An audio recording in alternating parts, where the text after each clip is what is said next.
ട്രിപ്പിളയുടെ law ഫാക്കൽറ്റിയാണ്.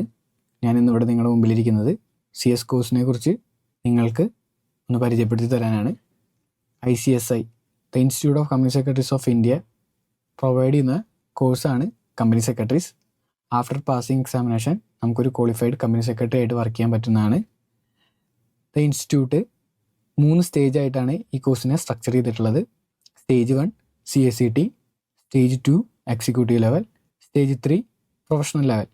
ഈ 3 stage എക്സാമിനേഷനും completely പാസ്സായിട്ടുള്ളൊരു student proper training, institute prefer ചെയ്യുന്ന പ്രോപ്പർ ട്രെയിനിങ് കംപ്ലീറ്റ് ചെയ്ത് കഴിഞ്ഞാൽ നമുക്ക് ICSIൻ്റെ മെമ്പർഷിപ്പിന് അപ്ലൈ ചെയ്യാവുന്നതാണ്.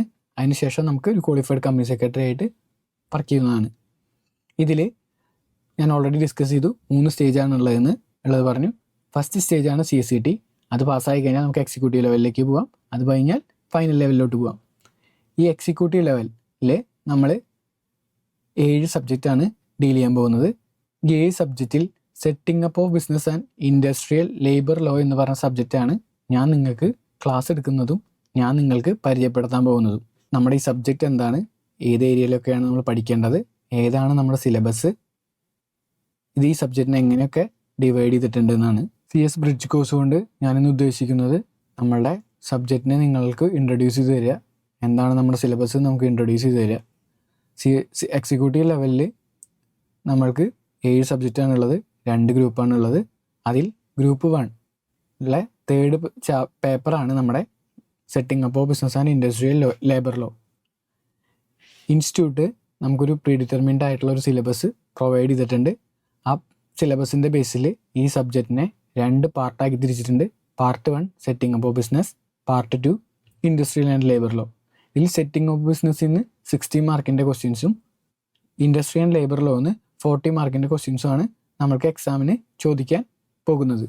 ICSI നമുക്ക് പ്രൊവൈഡ് ചെയ്തിട്ടുള്ള നമ്മുടെ syllabus setting up of business and industrial and labour law. Setting up of business part 1 60 mark, industrial and labour law part 2 40 mark. Setting up of ബിസിനസ്സിനെ 13 ചാപ്റ്റേഴ്സുകളായിട്ടാണ് divide ചെയ്തിരിക്കുന്നത്. ഇൻഡസ്ട്രിയൽ ആൻഡ് ലേബർ ലോനെ around 6 chapter ആയിട്ടാണ് divide ചെയ്തിരിക്കുന്നത്. അങ്ങനെ totally 100 mark.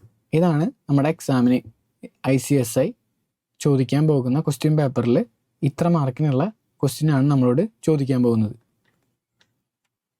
ഇതിൽ part 1 setting up of business 60 mark, chapter 1 selection of business organisation. ഇത് നമ്മൾ ഡീൽ ചെയ്യുന്നത് ഒരു ഇൻട്രൊഡക്ഷൻ ചാപ്റ്ററാണ്. എങ്ങനെയാണ് നമ്മളൊരു ബിസിനസ് ഓർഗനൈസേഷൻ സെലക്ട് ചെയ്യുക, എന്തൊക്കെ കാര്യങ്ങൾ അപ്പോൾ നമ്മൾ കൺസിഡർ ചെയ്യണം, എന്തൊക്കെയാണ് various features of business organisation, key features, അതായത് ഒരു ഓർഗനൈസേഷൻ സെലക്ട് ചെയ്യാൻ പോകുമ്പോൾ നമ്മൾ എന്തൊക്കെ ഫീച്ചറാണ് അതിൻ്റെ കൺസിഡർ ചെയ്യേണ്ടത്, പിന്നെ നമ്മൾ ആ സമയത്ത് ഫേസ് ചെയ്യുന്ന issue in choosing business organisation. ഒരു ഓർഗനൈസേഷൻ നമ്മൾ സെലക്ട് ചെയ്യാൻ പോകുമ്പോൾ നമ്മൾ ഫേസ് ചെയ്യുന്ന ഇഷ്യൂസ്, പിന്നെ അതിൻ്റെ ടാക്സ് ഇംപ്ലിക്കേഷൻ. അങ്ങനെ ഒരു ബേസിക് ഇൻട്രൊഡക്ഷൻ ചാപ്റ്ററാണ് first chapter. Second chapter corporate entities, അതായത് കമ്പനീസ്.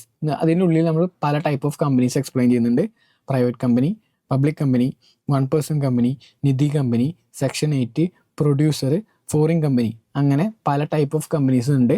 ഈ കമ്പനീസ് എന്തൊക്കെയാണ് ഇതിൻ്റെ ഫീച്ചേഴ്സ്, എന്തൊക്കെയാണ് ഇതിൻ്റെ ലിമിറ്റേഷൻസ്, എങ്ങനെയൊക്കെയാണ് ഈ കമ്പനി ഇൻകോർപ്പറേറ്റ് ചെയ്യുക, പിന്നെ ഈ കമ്പനിയുടെ സ്പെഷ്യാലിറ്റീസ്, അങ്ങനെ പല ഏരിയയിൽ ഈ കമ്പനീസ് നമ്മൾ എക്സ്പ്ലെയിൻ ചെയ്യുന്നുണ്ട് സെക്കൻഡ് ചാപ്റ്ററിൽ.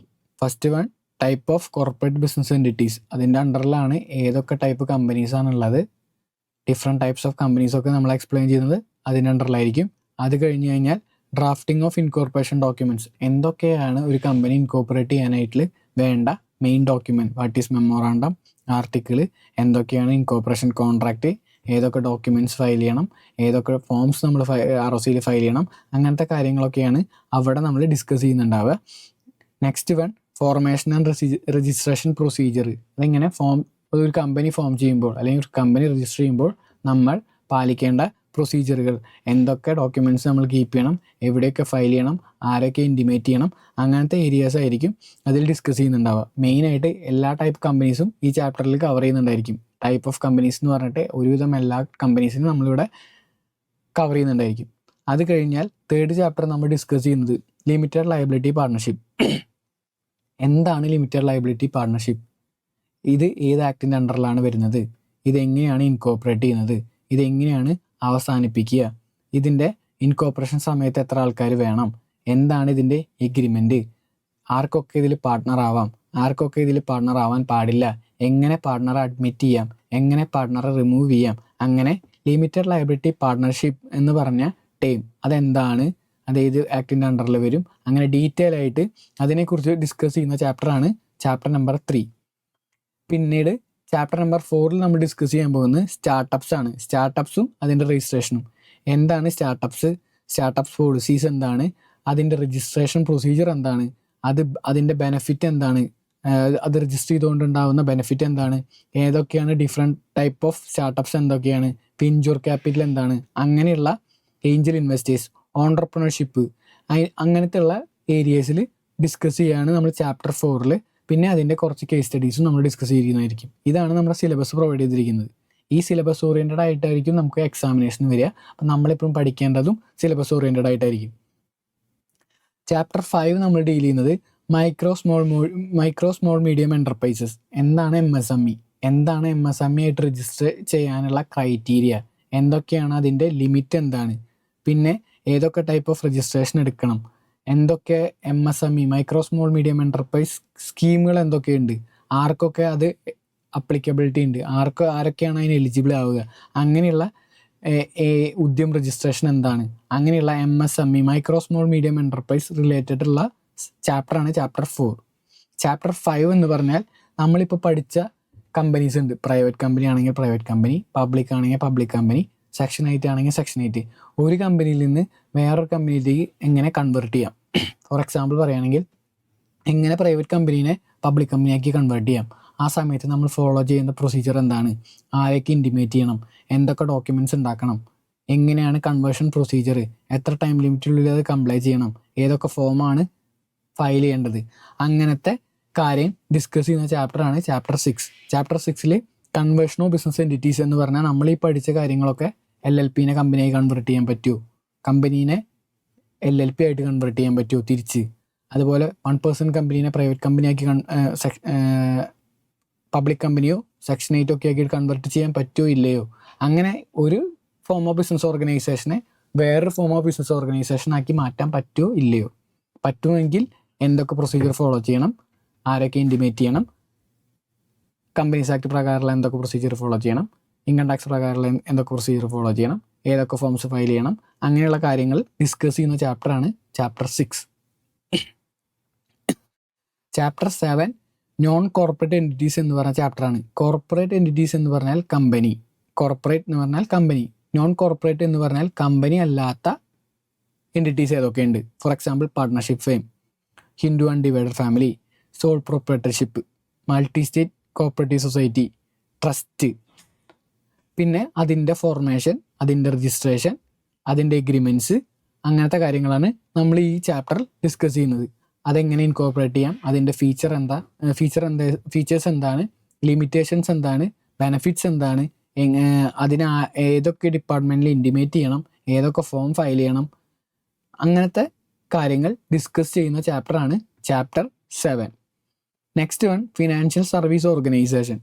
ഫിനാൻഷ്യൽ സർവീസ് ഓർഗനൈസേഷൻ എന്ന് പറഞ്ഞ ചാപ്റ്ററിൽ നമ്മൾ മെയിനായിട്ട് പഠിക്കുന്നത് എന്തൊക്കെയാണ് ഫിനാൻഷ്യൽ സർവീസസ്, ഇത് പ്രൊവൈഡ് ചെയ്യുന്ന ഓർഗനൈസേഷൻ എന്താണ്, ഏതൊക്കെ ടൈപ്പ് ഓഫ് സർവീസസ് ഏതൊക്കെ ടൈപ്പ് ഓഫ് ഓർഗനൈസേഷന് പ്രൊവൈഡ് ചെയ്യാൻ പറ്റും, അവരുടെ ലിമിറ്റേഷൻസ്. അപ്പോൾ ഇതിൻ്റെ ഉള്ളിൽ ഡീൽ ചെയ്യുന്ന ഏരിയ എന്ന് പറഞ്ഞാൽ നോൺ ബാങ്കിങ് ഫിനാൻസ് കമ്പനി. അതായത് നോൺ ബാങ്കിങ് ഫിനാൻസ് കമ്പനി എന്ന് പറഞ്ഞാൽ അറിയാം, ബാങ്ക് അല്ലാത്ത പണമിടപാട് നടത്തുന്ന സ്ഥാപനങ്ങൾ. അതായത് ബാങ്കിൻ്റെ കുറച്ച് ഫീച്ചേഴ്സ് ഉണ്ടായിരിക്കും, ഇതിൻ്റെ ഈ NBFCസിൻ്റെ അല്ലെങ്കിൽ കമ്പനിയുടെ കുറച്ച് ഫീച്ചേഴ്സ് ഉണ്ടായിരിക്കും അല്ലേ? അങ്ങനെയല്ല, എന്നാൽ കുറേ ബാങ്കിന് ചെയ്യാൻ പറ്റുന്ന എല്ലാ കാര്യങ്ങളും ഇവർക്ക് ചെയ്യാൻ പറ്റണമെന്നില്ല, കുറേ റെസ്ട്രിക്ഷൻസ് ഉണ്ടായിരിക്കും. അപ്പോൾ NBFC പണം, അതായത് കാശ് പലിശയ്ക്ക് കൊടുക്കുന്ന പോലെ തന്നെ ഫണ്ട് സപ്ലൈ ചെയ്തിട്ട് ഫണ്ട് പ്രൊവൈഡ് ചെയ്തിട്ട് ഇൻട്രസ്റ്റ് കളക്ട് ചെയ്ത് വർക്ക് ചെയ്യുന്ന സ്ഥാപനങ്ങൾ ഉണ്ടായിരിക്കാം. അല്ലാതെ നോൺ ഡെപ്പോസിറ്റ് ടേക്കിംഗ് NBFCസും ഉണ്ടായിരിക്കും. അങ്ങനെ NBFC എന്താണ്, അതിൻ്റെ ഡിഫറെൻറ്റ് ടൈപ്പ് എന്താണ്, ഹൗസിംഗ് ഫിനാൻസിങ് കമ്പനി എന്താണ്, അസറ്റ് റീകൺസ്ട്രക്ഷൻ കമ്പനി എന്താണ്, മൈക്രോ ഫിനാൻസ് ഇൻസ്റ്റിറ്റ്യൂഷൻ എന്താണ് നിധി കമ്പനി. ഇപ്പോൾ ലേറ്റസ്റ്റ് നമ്മൾ കേട്ടുവന്ന ഒരു ടൈമാണ് നിധി കമ്പനികൾ എന്താണ്, പേയ്മെൻറ്റ് ബാങ്ക്സ്, മുദ്ര ബാങ്ക്സ്, പിന്നെ അതിൻ്റെ രജിസ്ട്രേഷൻ, ചിറ്റ് ഫണ്ട്, അങ്ങനെയുള്ള കാര്യങ്ങളാണ് ഈ ചാപ്റ്ററിൽ നമ്മൾ ഡിസ്കസ് ചെയ്യുന്നുണ്ടാവുക. പിന്നെ നമ്മൾ ചാപ്റ്റർ 9 പഠിക്കുന്നുണ്ടാവുക ബിസിനസ് കൊളാബറേഷൻ. ഒരു ബിസിനസ് വേറെ ബിസിനസ്സുമായി കൊളാബറേറ്റ് ചെയ്യുക. ടെക്നിക്കൽ കൊളാബറേഷൻ ആയിരിക്കാം, ഫിനാൻഷ്യൽ കൊളാബറേഷൻ ആയിരിക്കാം, അങ്ങനത്തെ കുറേ കാര്യങ്ങളുണ്ട്. ഫോറിൻ കൊളാബറേഷൻ ആയിരിക്കാം, നമ്മുടെ ഇന്ത്യയിലുള്ള ഒരു ബിസിനസ് പുറത്തുള്ളൊരു ബിസിനസ്സുമായിട്ട് കൊളാബറേറ്റ് ചെയ്യുന്നതായിരിക്കാം. അങ്ങനെ foreign collaboration, joint venture, special purpose vehicle, അങ്ങനത്തെ കാര്യങ്ങളാണ് നമ്മൾ ഇതിൽ ഡിസ്കസ് ചെയ്യുന്നുണ്ടാവുക. ഓൾറെഡി എക്സിസ്റ്റ് ചെയ്യുന്ന ഒരു ബിസിനസ് വേറൊരു ബിസിനസ്സായിട്ട് കൊളാബറേറ്റ് ചെയ്യുക. പിന്നെ setting up of branch office, licence office, wholly owned subsidiary by a foreign company. Chapter 10 നമ്മൾ ഡീൽ ചെയ്യുന്നുണ്ടാവുക ഒരു ഫോറിൻ കമ്പനി ഇന്ത്യയിൽ ബ്രാഞ്ച് ഓഫീസോ പ്രൊജക്റ്റ് ഓഫീസോ ലൈസൻസ് ഓഫീസോ എങ്ങനെ സെറ്റപ്പ് ചെയ്യാം, അതിൻ്റെ പ്രൊസീജിയർ, ആരെ ഇൻറ്റിമേറ്റ് ചെയ്യണം, എത്ര ദിവസത്തിനുള്ളിൽ ഇൻറ്റിമേറ്റ് ചെയ്യണം, എന്തൊക്കെയാണ് അതിന് ഫയൽ ചെയ്യേണ്ട ഫോംസുകൾ, അവർക്ക് അങ്ങനത്തെ റെസ്ട്രിക്ഷൻസ് ഉണ്ടെങ്കിൽ അങ്ങനത്തെ കാര്യങ്ങൾ, അതൊക്കെ ഡീൽ ചെയ്യുന്ന ചാപ്റ്റർ ആയിരിക്കും ചാപ്റ്റർ 10. ചാപ്റ്റർ 11 നമ്മൾ പഠിക്കാൻ പോകുന്നതും setting up of business outside India and issues relating thereto. നമ്മൾ ഇന്ത്യയിലുള്ളൊരു ബിസിനസ് കൺസേൺ അല്ലെങ്കിൽ ഒരു ബിസിനസ് നമ്മൾ പുറത്തോട്ട് കൊണ്ടുപോവാണ്. ഇന്ത്യയിലുള്ള ഒരു കമ്പനി പുറത്ത് അതിൻ്റെ ബിസിനസ് എസ്റ്റാബ്ലിഷ് ചെയ്യാൻ പോവാണ്. അതായത് പുറത്തെന്ന് പറഞ്ഞാൽ ഇന്ത്യക്ക് പുറത്ത്, അബ്രോഡ്, ഫോറിൻ കൺട്രിയിൽ. അങ്ങനെയാണെങ്കിൽ നമ്മൾ ശ്രദ്ധിക്കേണ്ട കാര്യങ്ങൾ, എന്തൊക്കെ കാര്യങ്ങൾ നമ്മൾ ശ്രദ്ധിക്കണം, എന്തൊക്കെ നമ്മൾ ഇഷ്യൂസ് നമ്മൾ ഫേസ് ചെയ്യേണ്ടതായിട്ട് വരും, അങ്ങനെ ചെയ്യുകയാണെങ്കിൽ നമുക്ക് ഉണ്ടാവാൻ പോകുന്ന ബെനിഫിറ്റ് എന്താണ്, പിന്നെ അതിൻ്റെ പ്രൊസീജിയറുകൾ എന്താണ്, ഓരോ രാജ്യത്ത് കാനഡ, ഓസ്ട്രേലിയ, UK, സിംഗപ്പൂർ, അങ്ങനെ ഓരോ രാജ്യത്തും നമ്മൾ ബിസിനസ് സെറ്റപ്പ് ചെയ്യുകയാണെങ്കിൽ അതിൻ്റെ പ്രൊസീജിയറുകൾ എന്താണ്, അങ്ങനെ നമ്മൾ പഠിക്കുന്നതാണ് chapter 11. Chapter 12 identify law applicable to the various industries and their initial compliances. ഇതല്ലാതെ ഏതൊക്കെ ലോ നമ്മൾ കമ്പനീസ് ഫോളോ ചെയ്യണം, നമ്മളെ ഇന്ത്യയിലൊരു കമ്പനി അല്ലെങ്കിൽ ഒരു ഓർഗനൈസേഷൻ റൺ ചെയ്യുമ്പോൾ നമ്മൾ ഫോളോ ചെയ്യുന്ന അതർ ലോസ് ഏതൊക്കെ, അതാണ് നമ്മൾ ഈ ചാപ്റ്ററിൽ ഡിസ്കസ് ചെയ്യുന്നത്. Chapter 13 various initial registration and licence എന്ന് പറഞ്ഞ ചാപ്റ്ററാണ്. അതിൽ നമ്മൾ പഠിക്കുക ഒരു കമ്പനി രജിസ്ട്രേഷൻ ചെയ്ത് കഴിഞ്ഞാൽ വേറെ ലൈസൻസുകൾ ഏതൊക്കെ എടുക്കണം. For example PAN card, PAN application എടുക്കണം, ടാൻ എടുക്കണം, GST goods and service tax registration എടുക്കേണ്ടതായിട്ട് വരും. ഒരു ഷോപ്പാണെങ്കിൽ ഷോപ്പ് ആൻഡ് എസ്റ്റാബ്ലിഷ്മെൻറ്റ് ലൈസൻസ് എടുക്കേണ്ടി വരും. പിന്നെ നമുക്ക് ESI PUF ഉണ്ടെങ്കിൽ അതിന് ലൈസൻസ് എടുക്കേണ്ടി വരും. സെപ്പറേറ്റ് അതർ ലൈസൻസുകൾ, അതായത് ESI PF GST PAN, industrial licence, പിന്നെ IE കോഡ്. ഒരു ഫുഡ് സപ്ലൈ ചെയ്യുന്ന കമ്പനിയാണെങ്കിൽ FSSAI ലൈസൻസ് എടുക്കേണ്ടി വരും. അപ്പോൾ ആ ലൈസൻസ്, ടെലികോം കമ്പനി ആണെങ്കിൽ അതിൻ്റെ റിലേറ്റഡ് ആയിട്ടുള്ള ലൈസൻസ് എടുക്കേണ്ടി വരും. അങ്ങനെ അതർ ലൈസൻസ്, അതായത് ആഫ്റ്റർ കമ്പനി ഇൻകോർപ്പറേഷൻ കഴിഞ്ഞ് കഴിഞ്ഞാൽ നമ്മൾ വേരിയസ് ഡിപ്പാർട്ട്മെൻറ്റിൽ നിന്ന് എടുക്കേണ്ട വേറെ ലൈസൻസുകൾ ഏതൊക്കെ, അതിനെക്കുറിച്ച് പരിചയപ്പെടുത്തുന്ന ചാപ്റ്ററാണ് ചാപ്റ്റർ 13. പിന്നെ part 2 industrial and labour law. ഇതിൽ നിന്ന് 40 മാർക്കിൻ്റെ ക്വസ്റ്റ്യൻസ് ആണ് നമുക്ക് ഇൻസ്റ്റിറ്റ്യൂട്ട് ചോദിക്കുക. അറൗണ്ട് 60 മാർക്കിൻ്റെ ക്വസ്റ്റ്യൻസ് പാർട്ട് A നിന്നാണ് ചോദിക്കുക. ഇത് രണ്ടും കൂടി ടോട്ടൽ 100 മാർക്കിനുള്ള ക്വസ്റ്റ്യൻസ് ആണ് ചോദിക്കുക. ഈ ഇൻഡസ്ട്രിയൽ ആൻഡ് ലേബർ ലോനെ നമ്മൾ ഒരു 6 പാർട്ടാക്കിയിട്ട് 6 ചാപ്റ്റേഴ്സ് ആയിട്ട് തിരിച്ചിട്ടുണ്ട്. First one constitution and labour law. ഇതിൻ്റെ കോൺസ്റ്റിറ്റ്യൂഷൻ എന്താണ്, അതിൻ്റെ ആർട്ടിക്കിൾസ്, പിന്നെ അതിൻ്റെ ഇംപ്ലിക്കേഷൻസ്, എന്താണ് ലേബർ ലോ, അങ്ങനെ ഇൻട്രൊഡക്ഷൻ പറയുന്ന ചാപ്റ്ററാണ്. ഒരു ഇൻട്രൊഡക്ഷൻ ചാപ്റ്ററാണ് കോൺസ്റ്റിറ്റ്യൂഷൻ ആൻഡ് ലേബർ ലോ എന്ന് പറഞ്ഞാൽ. പിന്നെ നെക്സ്റ്റ് വൺ അതിൻ്റെ ലേബർ കോഡ് എന്താണ്, അതിൻ്റെ ലേബർ ലെജിസ്ലേഷൻ എന്താണ്, അങ്ങനെയൊക്കെ പറയുന്ന ചാപ്റ്ററാണ് ചാപ്റ്റർ 15. ചാപ്റ്റർ 16 നമ്മൾ law of welfare and working condition എന്ന് പറഞ്ഞ ചാപ്റ്ററിൻ്റെ അണ്ടറിൽ വാട്ട് ഈസ് ഫാക്ടറീസ് ആക്ട് എന്താണെന്ന് പഠിക്കും, കോൺട്രാക്ട് ആൻഡ് ലേബർ ആക്ട് എന്താണെന്ന് പഠിക്കും, പിന്നെ child and adolescent labour prohibition and registration act എന്താണെന്ന് പറയും. ഇങ്ങനെയുള്ള ആക്ടുകളൊക്കെ എന്താണ്, അത് നമ്മളത് ഈ ഒരു ചാപ്റ്ററിലാണ് പഠിക്കുന്നത്. ചാപ്റ്റർ 17 നമ്മൾ ഡീൽ ചെയ്യുന്നത് ലോ ഓഫ് ഇൻഡസ്ട്രിയൽ റിലേഷൻസ്. എന്താണ് ഇൻഡസ്ട്രിയൽ ഡിസ്പ്യൂട്ട് ആക്ട്, എന്താണ് industrial employment standing order act എന്താണ്, അങ്ങനത്തെ കാര്യങ്ങളാണ് ഈ ചാപ്റ്ററിൽ നമ്മൾ പഠിക്കാൻ പോകുന്നത്. പിന്നെ ലോ ഓഫ് വേജസ് എന്ന് പറഞ്ഞ ആക്ട് ഒരു ചാപ്റ്റർ കൊടുത്തിട്ടുണ്ട്. അതിൻ്റെ അണ്ടറിൽ payment of wages act, minimum wages act, payment of bonus act, equal remuneration act, അതായത് ഒരു ഓർഗനൈസേഷനിൽ എല്ലാവർക്കും ഈക്വൽ റെമ്യൂണറേഷൻ കിട്ടേണ്ട കാര്യങ്ങളുണ്ടായിരിക്കും. പിന്നെ വേജ് എന്ന് പറഞ്ഞാൽ എല്ലാവർക്കും വർക്ക് ചെയ്യുന്ന എല്ലാവർക്കും കൊടുക്കേണ്ട സാഹചര്യം ഉണ്ടാവും. അങ്ങനെ കിട്ടാത്ത സാഹചര്യങ്ങളിൽ നമ്മൾ എന്ത് ചെയ്യണം? അങ്ങനെ വേജസ് ആക്ട്, പിന്നെ മിനിമം വേജസ് എന്ന് പറഞ്ഞാൽ നമ്മളൊരു ഫിക്സ് ചെയ്തിട്ടുണ്ടാവും. അതിന് താഴെ കൊടുത്തുണ്ടാവുന്ന പ്രശ്നം എന്താണ്, വേജ് കൊടുത്തിട്ടില്ലെങ്കിൽ പ്രശ്നം എന്താണ്, അങ്ങനത്തെ കാര്യങ്ങളൊക്കെയാണ് നമ്മൾ ഈ ലോ ഓഫ് വേജസ് എന്നുള്ള ചാപ്റ്ററിൽ ഡിസ്കസ് ചെയ്യുന്നുണ്ടാവുക. സോഷ്യൽ സെക്യൂരിറ്റി ലെജിസ്ലേഷൻ എന്ന് പറഞ്ഞിട്ടുള്ള ഒരു ചാപ്റ്റർ, വേറൊരു ചാപ്റ്റർ ഉണ്ട്. ആ ചാപ്റ്ററിൽ നമ്മൾ എംപ്ലോയി സ്റ്റേറ്റ് ഇൻഷുറൻസ് ആക്ട് പഠിക്കുന്നുണ്ടായിരിക്കും, PF ആക്ട് പഠിക്കുന്നുണ്ടായിരിക്കും, മെറ്റേണിറ്റി ബെനിഫിറ്റ്, അതായത് ഒരു പ്രഗ്നൻസിയുടെ സമയത്ത് നമുക്ക് കിട്ടുന്ന ബെനിഫിറ്റ്, പിന്നെ പേയ്മെൻറ്റ് ഓഫ് ഗ്രാറ്റുവിറ്റി ആക്ട്, പിന്നെ ലേബർ ലോ പ്രൊസീജിയേഴ്സ് പഠിക്കുന്നുണ്ടായിരിക്കും. ഇങ്ങനത്തെ കാര്യങ്ങളൊക്കെ ആയിരിക്കും ഈ ഒരു 19th ചാപ്റ്ററിൽ നമ്മൾ ഡിസ്കസ് ചെയ്യുന്നുണ്ടാവുക. പിന്നെ sexual harassment of woman at work place, prevention prohibition and redressal act 2013 എന്ന് പറഞ്ഞിട്ടുള്ളതാണ് 20th ചാപ്റ്റർ. ഇതിൽ സെക്ഷൽ ഹറാസ്മെൻറ്റ് കമ്മിറ്റീനെ കുറിച്ചും വർക്ക് പ്ലേസിൽ പാലിക്കേണ്ട കണ്ടീഷൻസും എന്തൊക്കെ ഫുൾഫിൽ ചെയ്യണം, എന്തൊക്കെ ചെയ്യാൻ പാടില്ല, അങ്ങനെ കുറേ കാര്യങ്ങൾ നമ്മൾ ഇതിലും ഡിസ്കസ് ചെയ്യുന്നുണ്ടായിരിക്കും. ഇങ്ങനെയാണ് നമ്മൾ ഇൻസ്റ്റിറ്റ്യൂട്ട് നമ്മുടെ സിലബസിനെ സ്ട്രക്ചർ ചെയ്തിരിക്കുന്നത്. ഈ സിലബസ് ഓറിയൻറ്റഡ് ആയിട്ടായിരിക്കും നമുക്ക് എക്സാമിന് വരുന്നുണ്ടാവുക. ഇതിൽ കുറേ പ്രാക്ടിക്കൽ ആസ്പെക്ട്സ് ഉണ്ടായിരിക്കും. കമ്പനി ഇൻകോർപ്പറേഷൻ്റെ സമയത്താണെങ്കിൽ പാർട്ട് എയിൽ കമ്പനി എങ്ങനെ ഇൻകോർപ്പറേറ്റ് ചെയ്യാമെന്ന് പഠിക്കുന്നുണ്ടായിരിക്കും. അപ്പോൾ നമ്മൾ അതിൻ്റെ പ്രാക്ടിക്കൽ ഏരിയയും നമ്മൾ ഡിസ്കസ് ചെയ്യും, എങ്ങനെയാണ് അതിന് അപ്ലിക്കേഷൻ കൊടുക്കുക എന്നുള്ള കാര്യം ഡിസ്കസ് ചെയ്യും. അപ്പോൾ ഇതാണ് നമ്മുടെ ഇൻസ്റ്റിറ്റ്യൂട്ട് പ്രൊവൈഡ് ചെയ്യുന്ന സ്ട്രക്ചർ. ഈ സ്ട്രക്ചറിനെ ബേസ് ചെയ്തിട്ടായിരിക്കും ഇതാണ് നമ്മുടെ ഇൻസ്റ്റിറ്റ്യൂട്ട് പ്രൊവൈഡ് ചെയ്യുന്ന സിലബസ്. ഈ സിലബസിനെ ബേസ് ചെയ്തിട്ടായിരിക്കും നമ്മൾ എന്ത് ചെയ്യുക, ക്ലാസ് എടുക്കുന്നുണ്ടാവുക. ഈ സിലബസ് ഓറിയൻറ്റഡ് ആയിട്ടായിരിക്കും നമുക്ക് ICSI എക്സാമിനേഷൻ കണ്ടക്ട് ചെയ്യുന്നുണ്ടാവുക. അപ്പോൾ ഈ സിലബസിനെ ഒന്ന് നിങ്ങളെ പരിചയപ്പെടുത്തുക, ഈ സബ്ജക്റ്റിനെ നിങ്ങളെ ഒന്ന് പരിചയപ്പെടുത്തുക എന്നുള്ളതാണ് നമ്മളുടെ ഈ ബ്രിഡ്ജ് കോഴ്സ് കൊണ്ട് നമ്മൾ ഉദ്ദേശിക്കുന്നത്. ഇത് എക്സ്പ്ലെയിൻ ചെയ്യാനാണ് ഞാൻ നിങ്ങളുടെ മുന്നിൽ നിന്ന് വന്നത്. Business and industrial labour law എന്ന് പറഞ്ഞിട്ട് ഇൻസ്റ്റിറ്റ്യൂട്ട് പ്രൊവൈഡ് ചെയ്യുന്ന സിലബസ്, ഈ സിലബസ് ഓറിയൻറ്റഡ് ആയിരിക്കും നമുക്ക് എക്സാമിനേഷൻ ഉണ്ടായിരിക്കുക. ഇതിനെ ബേസിസ് ആയിരിക്കും നമ്മൾ ആൻസർ ചെയ്യേണ്ടതും വരിക. അപ്പോൾ ഈ കോഴ്സ് എക്സ്പ്ലെയിൻ ചെയ്യാനാണ് ഈ ബ്രിഡ്ജ് കോഴ്സ് കൊണ്ട് ഞാൻ ഇന്നിവിടെ ഉദ്ദേശിച്ചതും അത് എക്സ്പ്ലെയിൻ ചെയ്യാനാണ് ഞാൻ നിങ്ങളുടെ മുന്നിൽ ഇന്ന് വന്നതും. അപ്പോൾ ഇത് കണ്ട എല്ലാവർക്കും നന്ദി.